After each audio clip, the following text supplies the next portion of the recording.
welcome to the first edition of the Gulf Travel Show. And we're all delighted to be here today. And I would like to start by asking each of our participants to introduce, well, I will introduce them, but I'll ask each of them to say a little bit about themselves, and then we will get into the topics that we want to discuss. So we'll start, we've got Mark de Quazai from Accor Hotels. We have Raki Phillips of Ras Al Khaimah Tourism Development Authority. We have Tim Corden from Radisson Hotels. So we have Alexander Strusky from Ishrak. So gentlemen, you're very welcome here today. Thank you very much for participating. And I would now like to start by asking Tim Corden if he could tell us about his business, what he's doing, and let us see what we're up to. Thanks, Joe. Good to see you again, by the way. Yeah, my name is Tim Corden. I'm the Senior Vice President in charge of Radisson Hotel Group for the Middle East and Africa.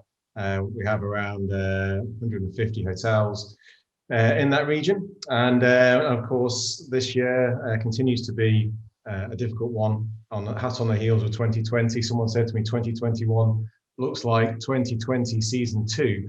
And I think so far, I'd more or less agree with them. Absolutely.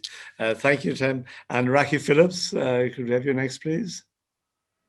Hi, Gerald. It's great to see you again. And gentlemen, it's a pleasure to be on this panel with you. I'm Raki Phillips, the CEO of Ras Al Khaimah Tourism Development Authority. For those that don't know, Ras Al Khaimah is the northernmost emirate in the UAE. We're 45 minutes outside of Dubai International Airport.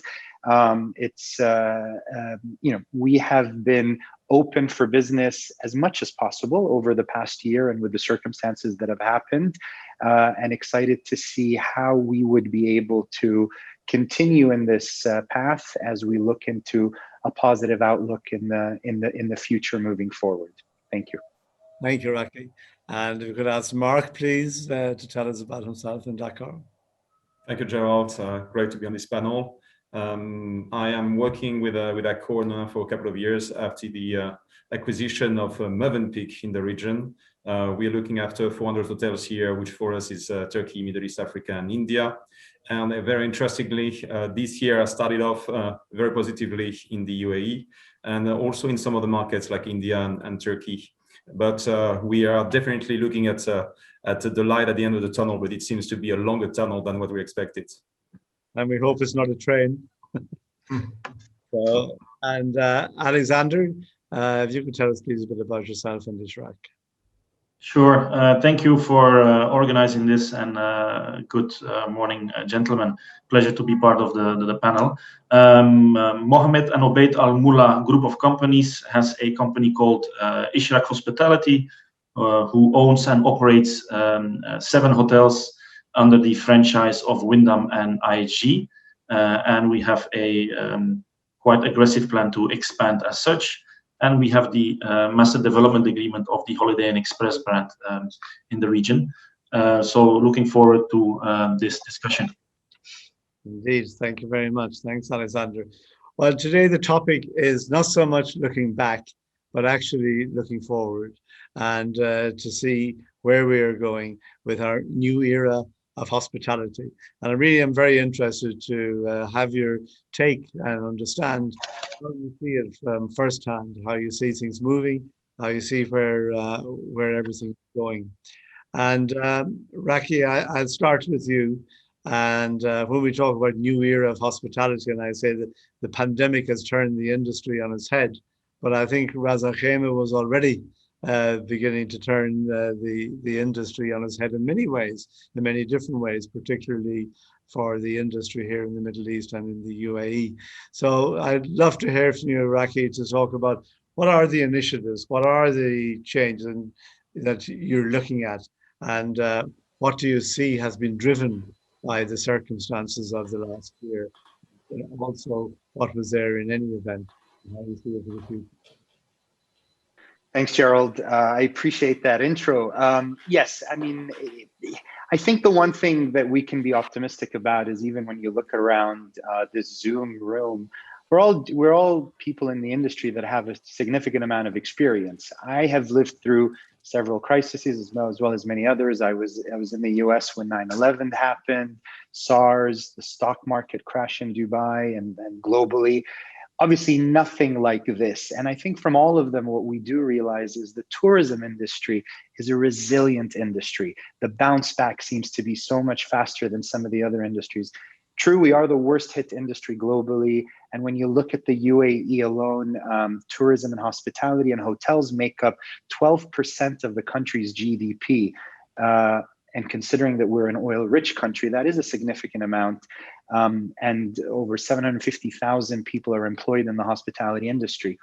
In Ras Al Khaimah, it's the fastest contributor to GDP. So we've all been hit pretty bad with the impact.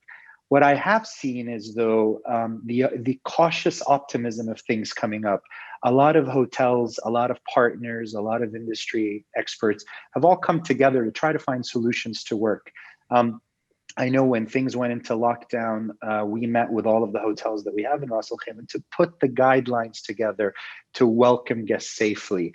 And what we've realized is what people are looking for is how well you respond to the global pandemic. And being a smaller emirate, pivoting and being able to adapt to the changes was quite good.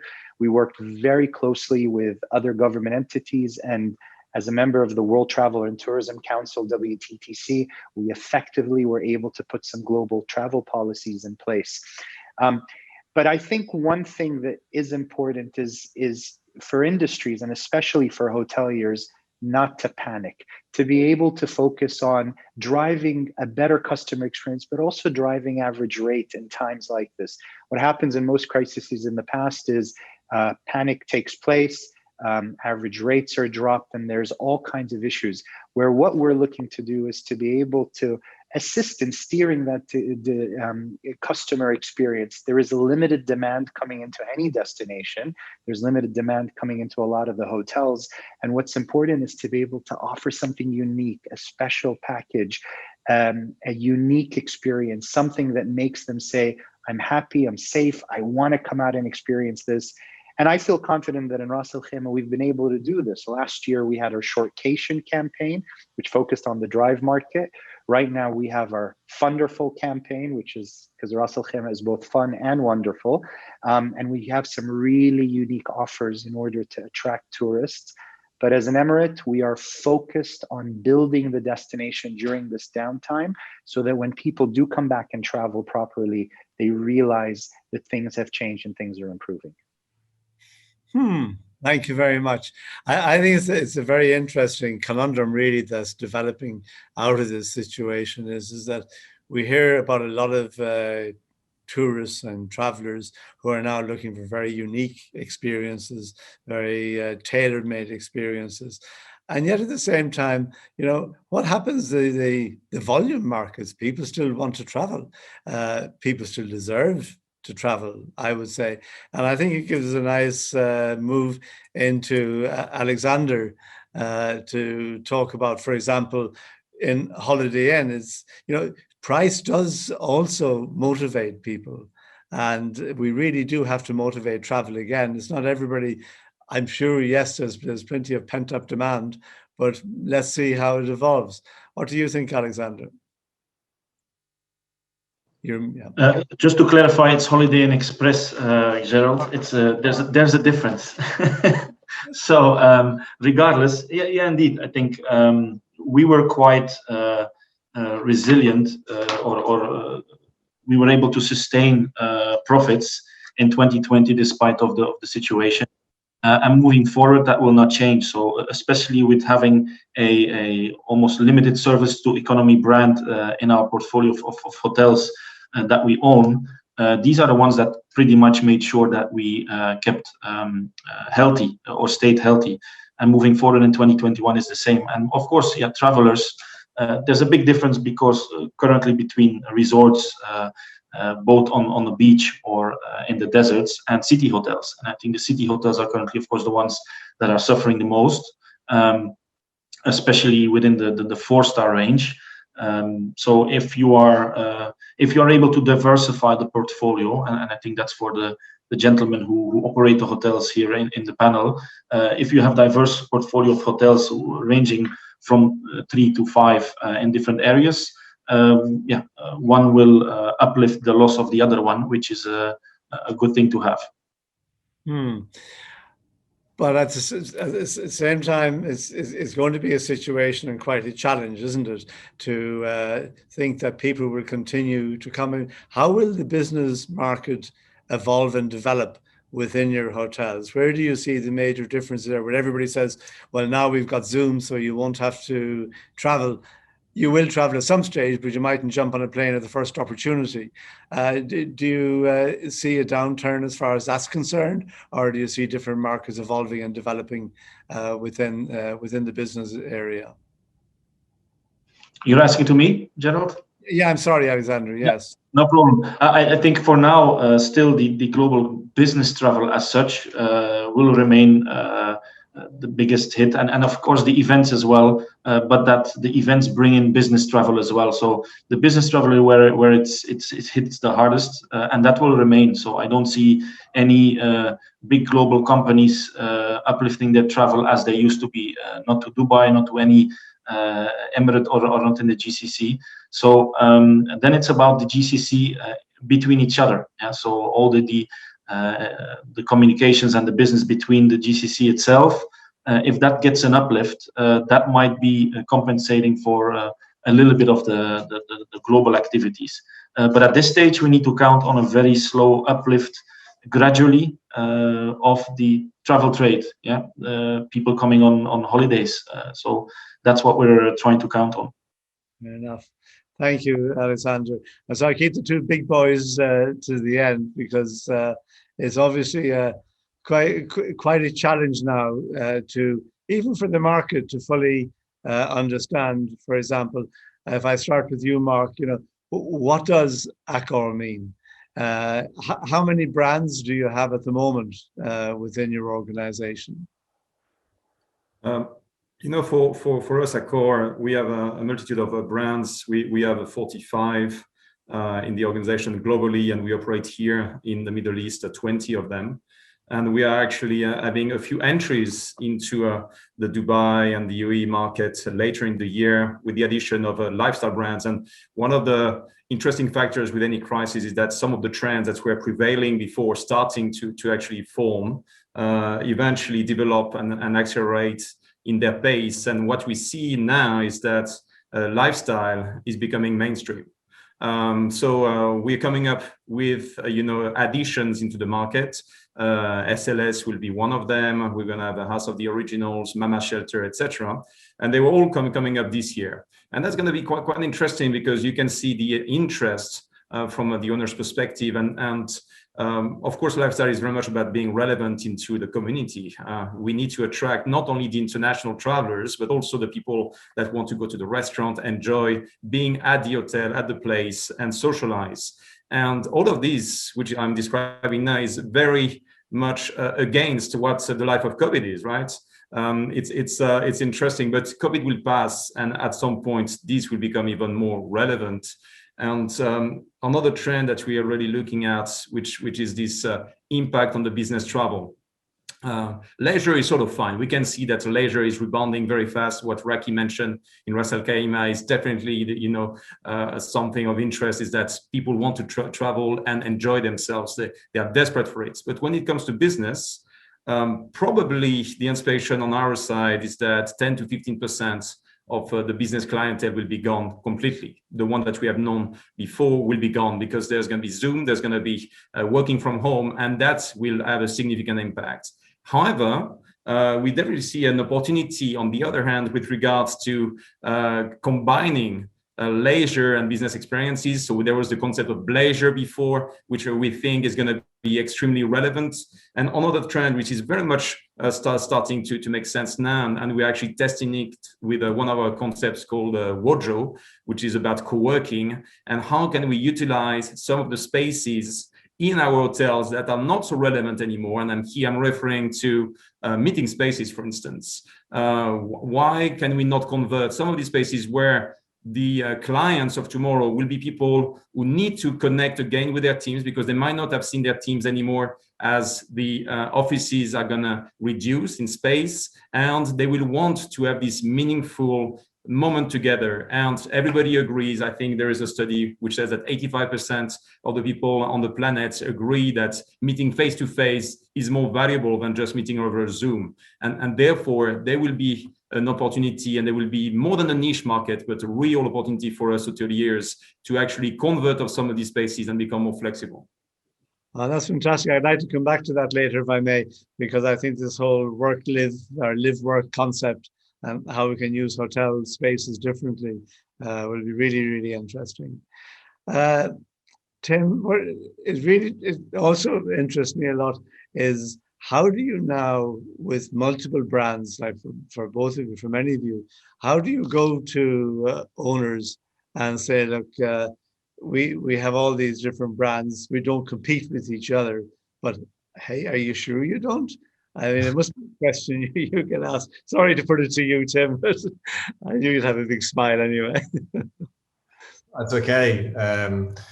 I think you have to have different offerings for different parts of the market. I mean, different budgets, different reasons to travel, different expectations given a different geography. So having multiple brands is not something that we've come up with. It's not something that a hotel organization or many different organizations in different sectors deploy. It's something that the customer requires, and that's our response to it. So it isn't that we decided one day that we'd have 8 or 10 or 12 brands. We saw a need for that, and our response to it was to develop a brand that actually meets the need of that consumer, that the consumer was telling us that we can't find what we want in that location. And yes, the trend now is for more lifestyle, for sure, but I'm sure that will undoubtedly evolve over the next few years too. And yeah, it's been a difficult year, but there are definitely reasons to be cheerful, I think, or more cheerful than we have been. And in a year of unprecedented times and something where we haven't really been able to forecast very accurately at all, I tend to try and look at the data that actually is solid, that we know happened. And when we know that in November and December and January, or the back end of last year, when Dubai, for example, opened up and some of the source markets opened up, we saw an enormous spike in demand, much more than we ever anticipated. So that tells us that there is a huge demand for travel when people are able to do so. So I think as an industry, what we've done so far, and Raki mentioned it earlier, we've responded with safety protocols, and I think all hotels really and destinations have done a great job in assuring people's safety when they travel. But until those source markets are unlocked, particularly for the GCC, which relies so much on international travel, we're going to be a little bit struggling. So our attention, I think, turns to how do we assist governments to unlock safely, and how do we make sure that people can travel in a very confident way in the not too distant future. And I guess which brings me on, thank you very much, Tim, coming back to Raki is, we saw a situation, as Tim said, like suddenly everything opened up and we were inundated, thankfully, over Christmas, New Year, great business. But then the dreaded quarantine issue comes back again, and red lists and all of that. How do you see that evolving with our key source markets, Raki, in the immediate future, over the next 9 months, say? Well, I think the UAE is in a very lucky position because we're, leading the world in vaccination for a country that has a population of under 10 million. 7 million vaccines have been given. So I think the UAE is in a very lucky position, and it will be opening up to countries. And currently, the agreements that we're doing between different travel corridors, but also the health travel passport in the UAE, we have the Al Husn app, and then there's the Ayata app and different things that are connecting people. But to your earlier point, Gerald, when the country opened up in December, especially for the UK market to come, when you review the COVID cases and the positive COVID cases, less than 10% of total cases came from international tourists. And the reason is because the UAE puts really strict protocols in the sense that if you're coming from outside of the country, you have to have a PCR test. You land into the UAE, you do a PCR test, you go to a hotel where most of the people in there, it's a controlled environment with PCR tests. Most of the staff at the hotels are either vaccinated or gone through PCR tests.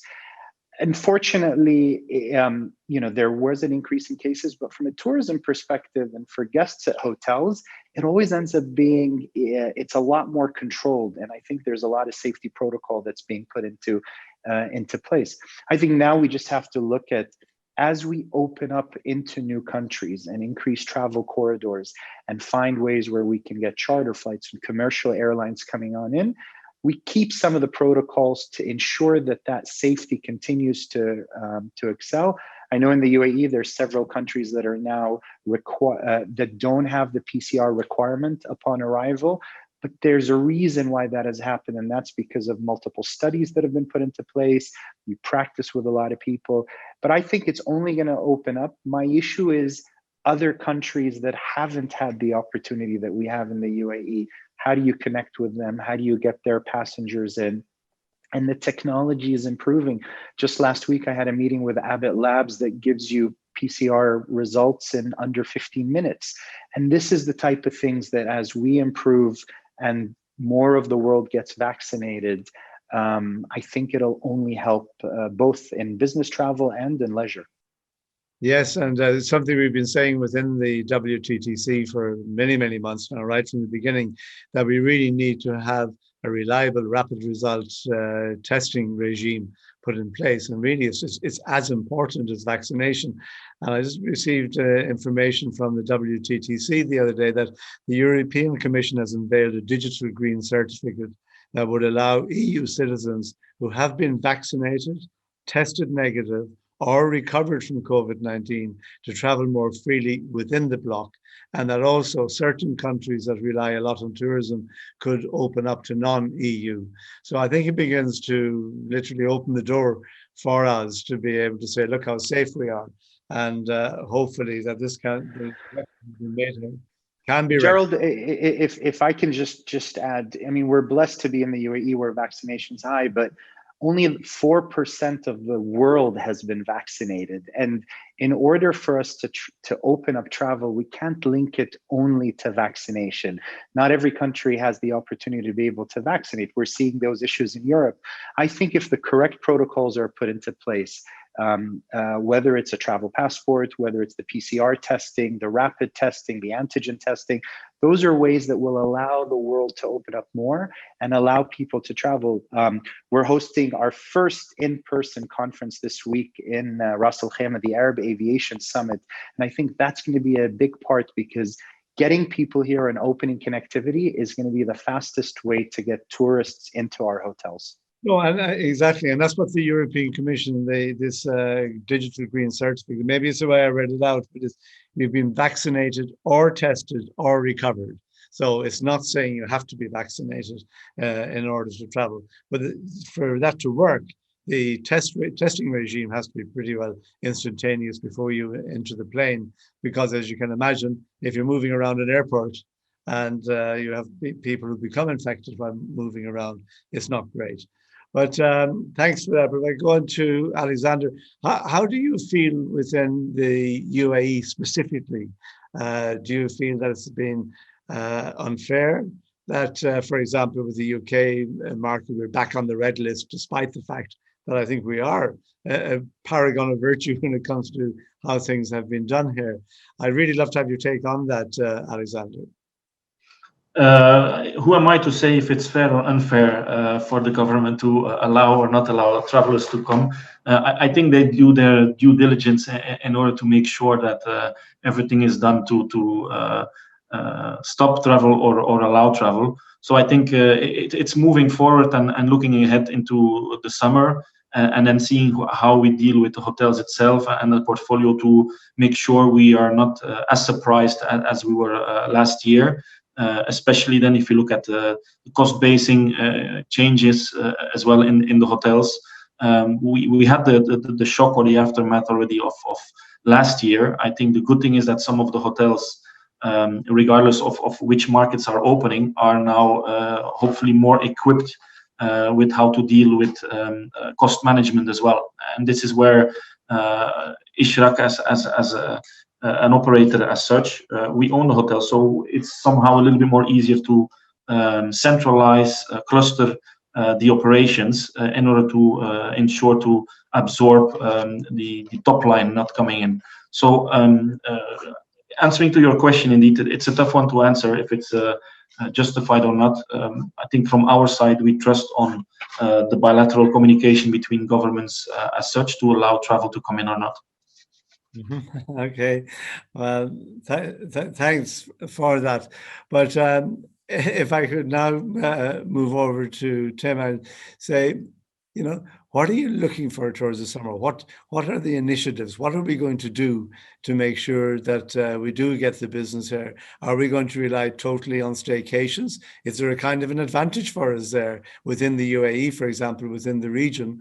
Because if people can't travel out because they're worried about quarantine, will they, like Raki experienced last year, and I'm sure all of you did as well, will they stay here?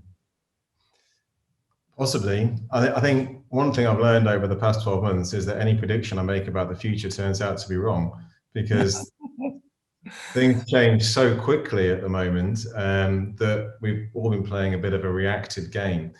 In the scenario you mentioned, if travel isn't opened up over the summer, then yes, of course, the UAE will become very reliant on the domestic tourism that we've enjoyed over the past 12 months or so.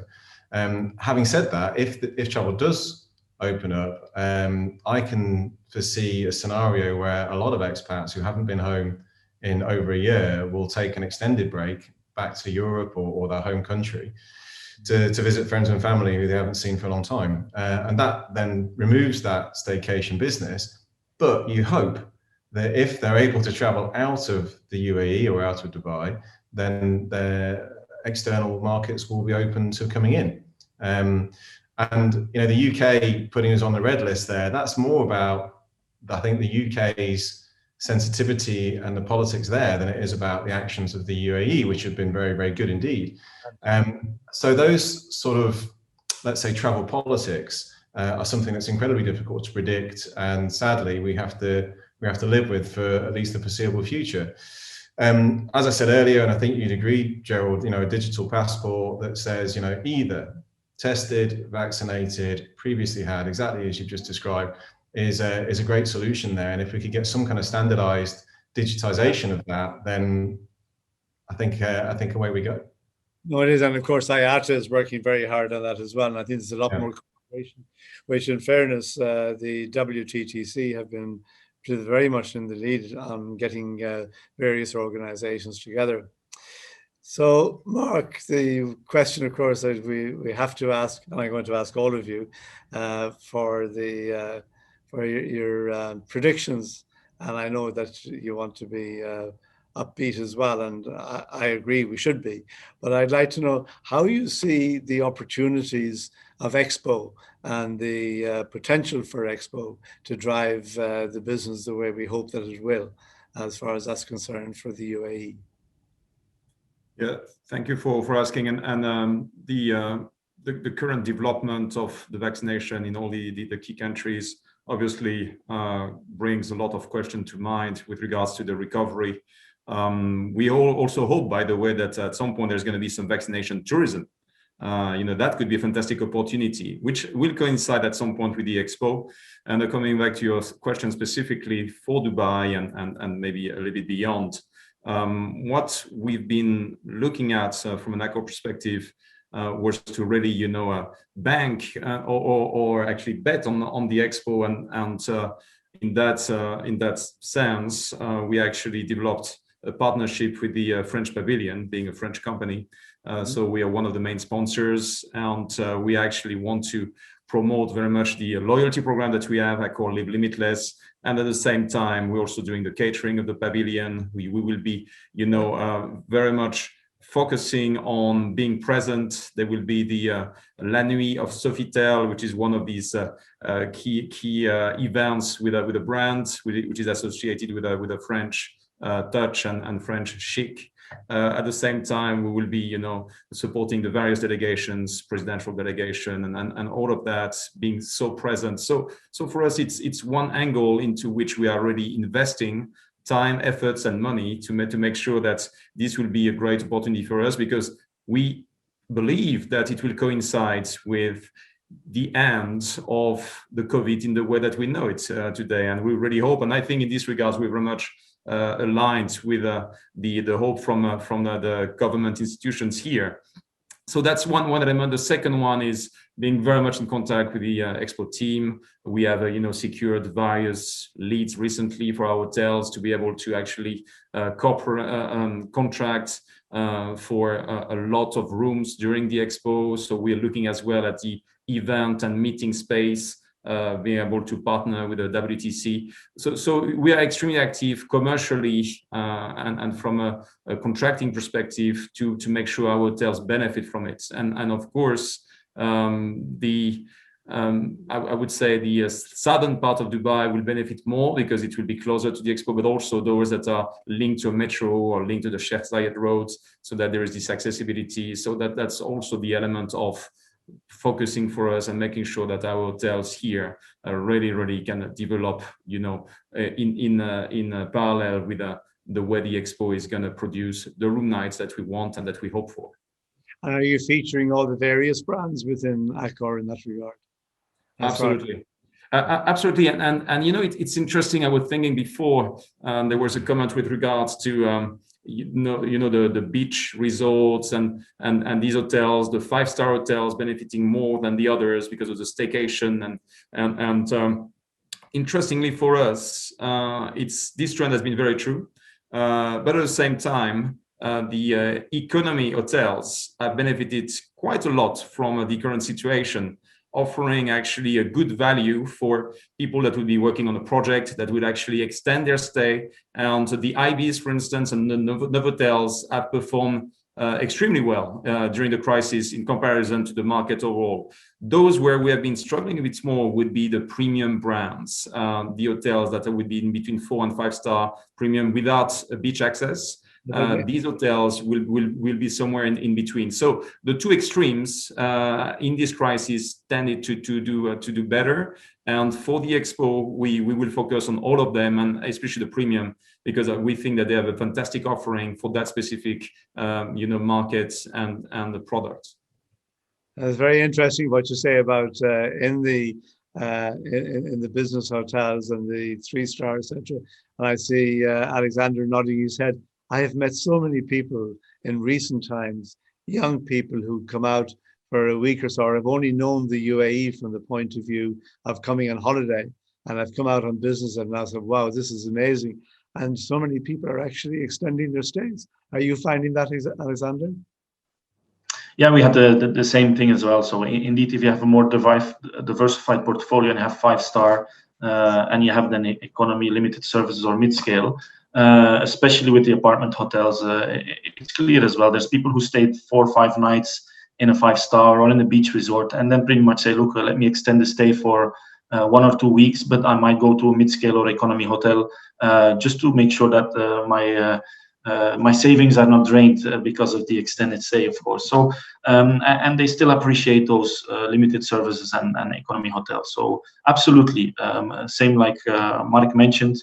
The Holiday Inn Express brand for us has done very well in the past year and still does, mainly due to people just staying a little bit longer to enjoy, of course, the climate here of Dubai with regards to COVID as such. I'm not meaning the sun or the weather, but the COVID climate and how things are dealt with here. So they choose for a more cost-effective solution. Fantastic! Wow. And Raki, you must you're like a hotelier that has all the different brands as well up there in Ras Al Khaimah, an operator and an owner almost. Tell us a little bit about the different aspects of how Ras Al Khaimah is developing. You have it very much as an adventure destination, which is a lovely beach destination, mountains. I'm sure everybody would like to hear a little bit about it, please. Yeah, we're blessed because, as you said, we work with the various hotels. We are in a developing destination, or as I like to call it, a destination of the future. And we're very, very focused on Jebel Jais. So having the highest mountain in the UAE at 1,934 meters is very unique to us. And we decided during the pandemic, because we put a lot of emphasis, we're able to launch 1484, the highest restaurant in the UAE, our hiking trails. We have our zip line tour, which, I mean, everyone's familiar with our 2.8 kilometer Jebel Jais flight, the longest zip line in the world. But we also launched our J Sky Tour, which is 7 zip lines onto 9 platforms. So that's actually an hour-and-a-half experience. I claim to be the oldest person to have done that. Yeah, that's true. That's true. At 95, you are the oldest person that's ever done it. So we appreciate that, Gerald. No, but actually, Gerald and I did it together, and it was very cool. Our hiking trails, we've got some accommodation that's going to be announced soon. We just launched the Bear Grylls Adventure Camp. So really, Jebel Jais has been a focus, and our idea is that, you know, we've been very good with the domestic market, but as people start traveling and coming back, they're going to see changes in the destination. We're also excited about the new hotels that are coming. Ras Al Khaimah has 6,500 keys in the market. Between now and the end of the year, we have 1,500 keys, including the first Hampton Inn resort in the world that's opening up in the next couple of months. The Radisson that will be opening on Merjan Island, and a new Intercontinental. And I don't know if it's going to be the end of this year or the beginning of next year, but we have a stunning Movenpick resort, and I believe the first Movenpick resort in the UAE opening up as well. So really, the beauty of it is our destination is changing, and I think Mark's excited about it. So we've got quite a lot to offer because we believe in tourism, we believe in hospitality, and it's gonna come back strong. And one thing that interests me, not just in terms of you have the 7 Emirates, what are the opportunities to do more together, but even within the different hotel companies, how do you see that? And I won't ask you to answer that, Raki, just now, because I want to jump to Tim to see, you know, you have so many brands, you have so many opportunities. Do you ever see that, like somebody could stay for a night in Dubai, could stay for a night in the mountains in Ras Al Khaimah, and that you would have combined holidays? Tim. Sorry, I thought you were asking that of Raki first. I told you I was going to ask you. Yeah, absolutely. I think that the opportunity exists. I think one thing that the pandemic shown us is that the hospitality, in times of great stress like that, people do come together. And I probably had more correspondence and more closeness, if you like, with colleagues in other hotel companies over the past 12 months than I have in the previous 24 months. So I think from my experience, we've come together in a much more significant way because it's been somehow a bit of an existential crisis. And how do we help each other through this? You know, how do we make sure that all of our teams are looked after? How do we make sure that we get people out of places if we need to? How do we make sure that they're vaccinated? And yes, then how do we make sure that the business is sustainable? So I think that's something we'll see more of in the future. And it certainly is an opportunity between brands as well as with existing brands, because of course it's much easier to package up staying at a Radisson in Ras Al Khaimah than coming and doing a shopping trip in Business Bay. And I'm sure that Mark will tell you all about the core brands doing exactly the same thing. But yeah, the consumer at the end of the day is the one who chooses. So probably their opinion matters more than ours, I dare say. So how we match that between brands is going to be a story for the future, I guess, without having to use the aggregators as fantastic as they are, like Booking.com and others. Indeed. And before I go on to Mark, I'll just pop back then to Raki to say, what do you think about a bit more cooperation between the Emirates? Well, the pandemic has helped us to work better together. So as you know, we don't have a Ministry of Tourism in the UAE, so we all sort of report into the Ministry of Economy. And we've always had quarterly meetings where us and DTCM and the other heads of tourism meet. But what's really been exciting was we launched the UAE's the world's coolest winter campaign, which was a UAE initiative, and it brought all of the Emirates together. And we had everyone from Steve Harvey to some young influencers to popular local culture. And that was the first integrated UAE campaign that highlighted all the different Emirates. And we worked quite well together in doing that. The other thing that brought us together is the guidelines that we were putting in during this period. You know, the elimination of the buffets, the putting a limit on occupancy, social distancing. But we put it together with the consumer in mind and the business in mind. So it wasn't where it's a government-driven initiative that says you need to eliminate buffets. What are the alternatives? How are you doing the entertainment? You know, the Rixus, one of our brands here in Marjan Island, is very active when it comes to entertainment and the shows that they do. And it's an all-inclusive resort. How can you tell someone you can't have entertainment when the stage is 12 meters away? So we work together as different Emirates to put those protocol measures. And I think it's only going to continue. And I've met with DTSM about doing Twin Series tours where people stay, you know, to Tim's point, they'll stay at in Dubai, hopefully at the Radisson Business Bay. And then when the Radisson opens on Marjan Island, same owner, they probably stay with us. So we're looking at these types of options. And we're also negotiating with charter flights the same. Indeed. And that's two mentions now for Accor. So Mark is very happy. But just looking at the overall situation, Mark, and I know we're all very positive, and I feel very positive about the market as well. What would you like to see done differently to try to, or to assist us more in ensuring, we talked about the normal ones, about vaccination, about testing and everything. Well, what do you see as the big way now for the region, and not just UAE, but actually for the region to be able to relaunch itself, reboot itself, as hopefully we come out of this situation?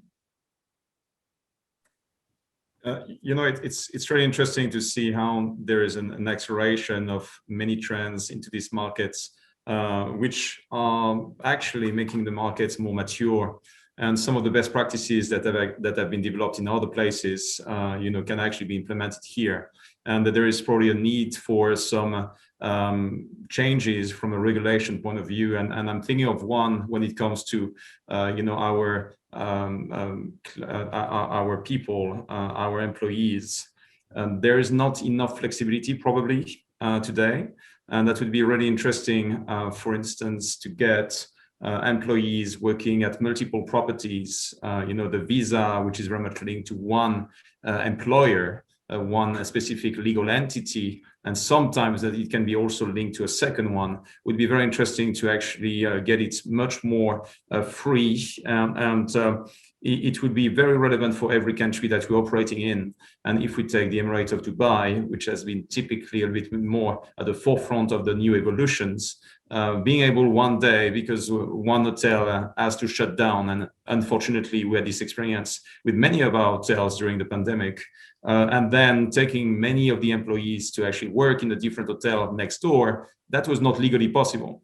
Now we would need to be able to get this lifted, or the regulation to be changed so that it becomes something easy to do, and therefore we can manage our people better, we can bring efficiencies, and we can have more clustering activities as well. And this is helping us changing the business model that we operate in, so that we can be ready to continue to make, you know, to produce the benefits, to produce also the returns for our owners community.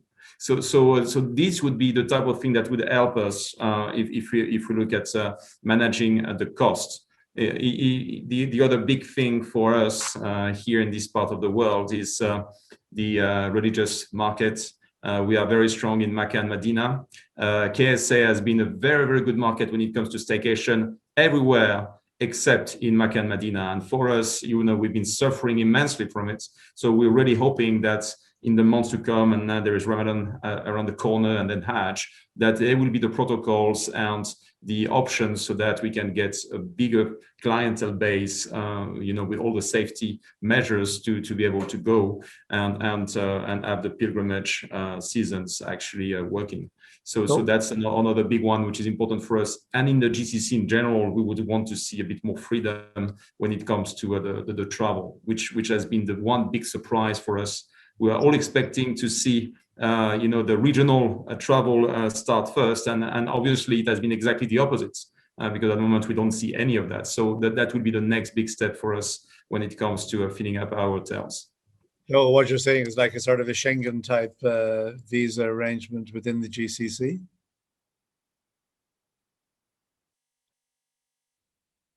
Sorry, Mark. I think that they look very relevant. In many ways, the situation would be very comparable. Not every country that is at the same rate when it comes to vaccination. There are various norms, and we can see it even in the UAE, in between the Emirates, it's not exactly the same. But being able to open up the market for more of these protocols to be aligned, and at the same time, the people to be able to travel would make a lot of sense. Can we explore just a little bit more on your comment about the visas and the flexibility of employment visas for people working here? I also heard an idea put forward that so many people have lost their jobs over the last year, and yet we're all expecting a big uptick by October of this year, particularly with Expo, but also because things will be getting better, we hope. And we have to plan for it anyway.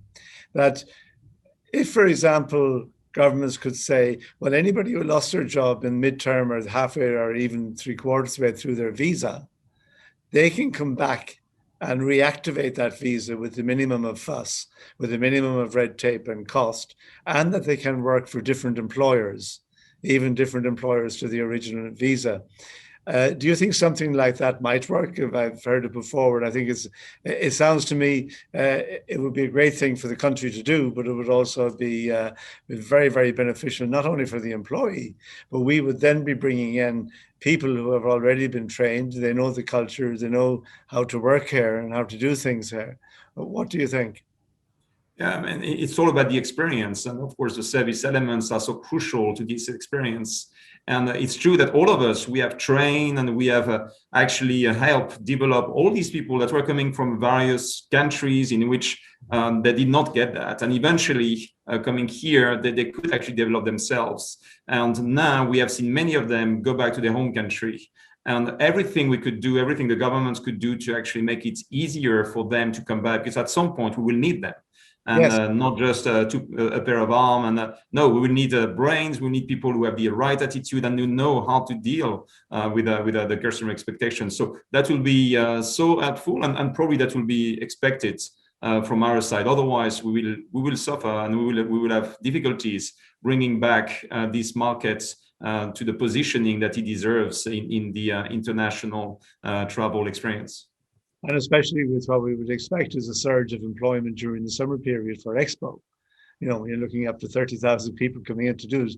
It's a lot of people at any one time to come into one location. So I think it's very important. And I'd now like to give each of you a little bit of time to say what's on your mind, so to speak.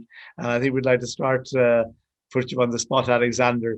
What would you like to see done within your industry here?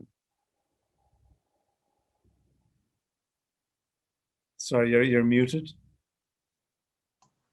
I think one of the key things that Mark mentioned as well is indeed that flexibility of the workforce, but then throughout the GCC. Yeah, indeed, I can only imagine there's a low and a high season in Mecca, Medina, and then you have the other way around here in Dubai, another season. So seasonality, if that happens and is more flexible, I think operators will have much more flexibility to be able to be more productive or cost effective anyway, and that will help. So that's something moving forward in the long term, which for sure will benefit the industry, because then again, in Europe, workforces you have a need of less hands to cater for more people. So that's the other exercise that happened in 2020, where we came almost to a European level of dealing with manning and staffing for a certain amount of keys or people in the restaurant. And then secondly, I think the maturity in terms of average rate, If you go to, again, COVID is a different animal completely, but Europe or other destinations have been in situations where there was a distress, and because of the more mature market, they did not panic too much. Yeah, there was a certain percentage of drop in ADR or average rate, while in the UAE or other GCC countries, the panic button is pushed on quite drastically sometimes. Yeah. So in this case, I cannot compare to Ras Al Khaimah because there was pretty much a certain flow and additional business that came to Ras Al Khaimah, which is good. But then even when Dubai is there, if there's only 30% occupancy or 40, doesn't matter if you drop your rates or not. The market or the flow of business will remain the same. So it's a matter of being mature and not panic. I think the difference, we already see a difference. There's a little bit more audacity or confidence in, let's put it there, in the revenue management on that side to make sure that it's not dropped too low. And the reason for it, why it might have been in the past years, that people were scared to be let go in 1 year or half a year if revenues know what's coming in. Now, longer term strategies need to be set in place, so to make sure that on the long term, a property or units or a company remains profitable. So ADR, maturity, and then flexibility in workforce is something which we need to push. Great, thank you. I'm going to come back to you last term, and I'm going to ask you about innovations and technology. So just so you can be thinking about it before we come around to it. But Raki, what's on your mind? What would you like to see change, or what do you look forward to? I think in order for us to be able to move forward and learn from what we've already gone through, I think there's three things that need to happen. One is product innovation. Listen, I've been a hotelier since I was 19 years old. I went to hotel school. This is all I know how to do. Our industry has not shifted a lot in the last 20 plus years. And I think product innovation, it's great to see, I mean, Accor does a great job when it comes to focusing on technology, some of the new brands, but we're very stuck in our way as hoteliers. We do check in a certain way. We do things.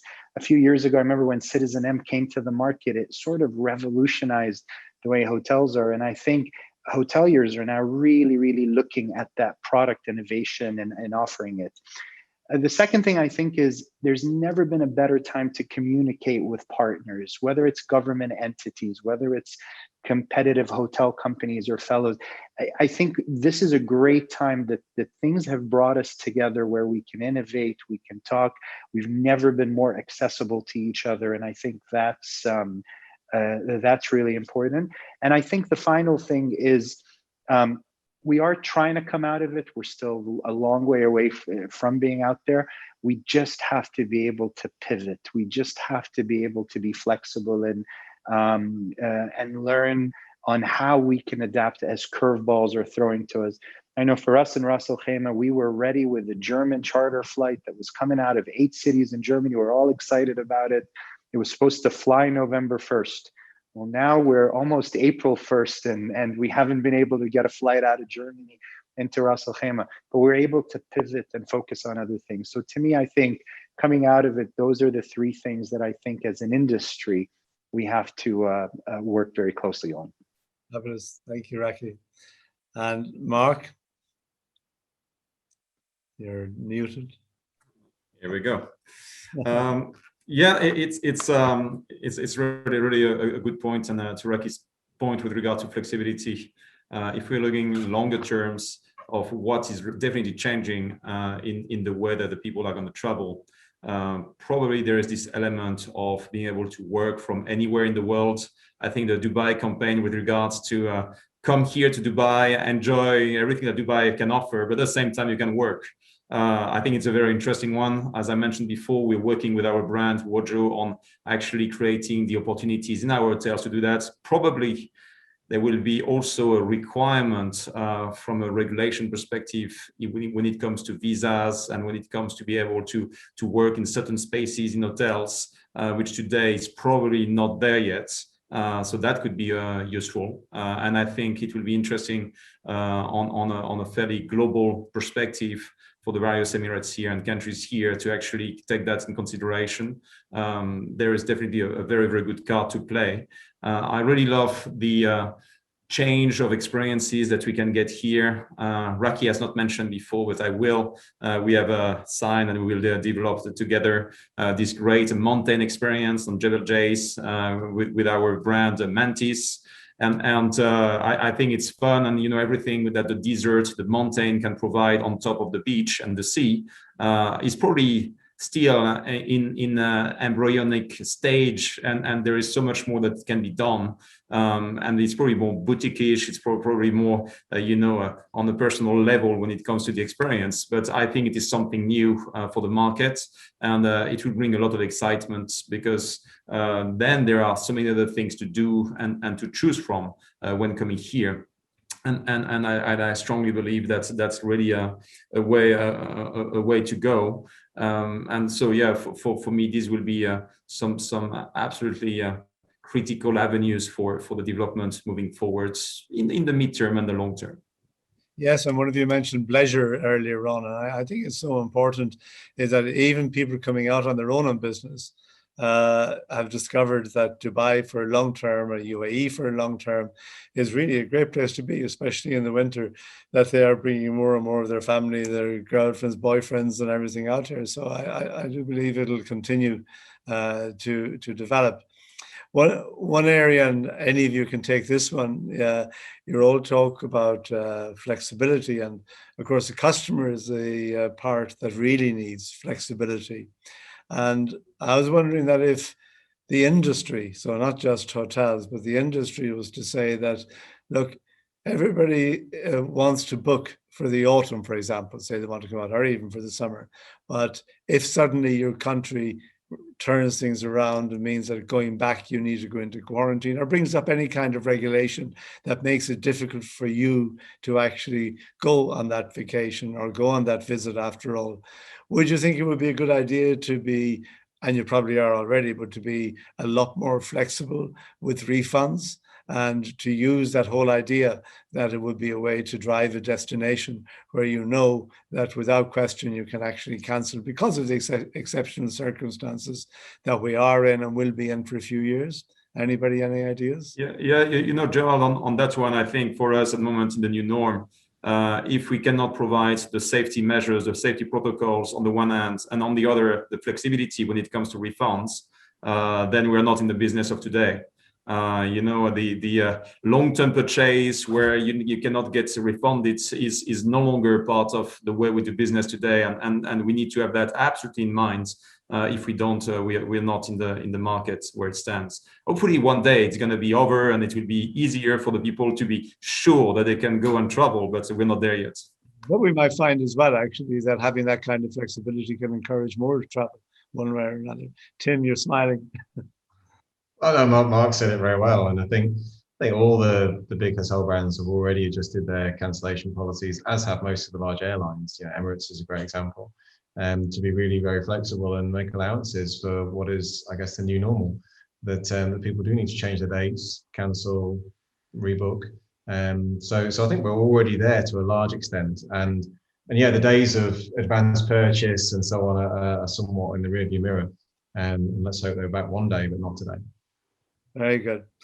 Well, unless anybody else has anything else they'd like to say, I think we can, if you're happy with it, we can wrap it up. I would like to thank each of you very, very much for participating. It's been a fantastic discussion, and very optimistic as well. And I think we all look forward to the reopening of the industry. I know it already is going.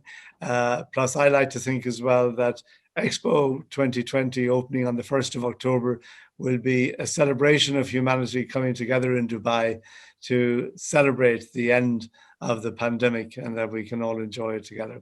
So thank you very much. Thank you. Thank you, Gerald. Thank you, everybody. Thank you. Thank you.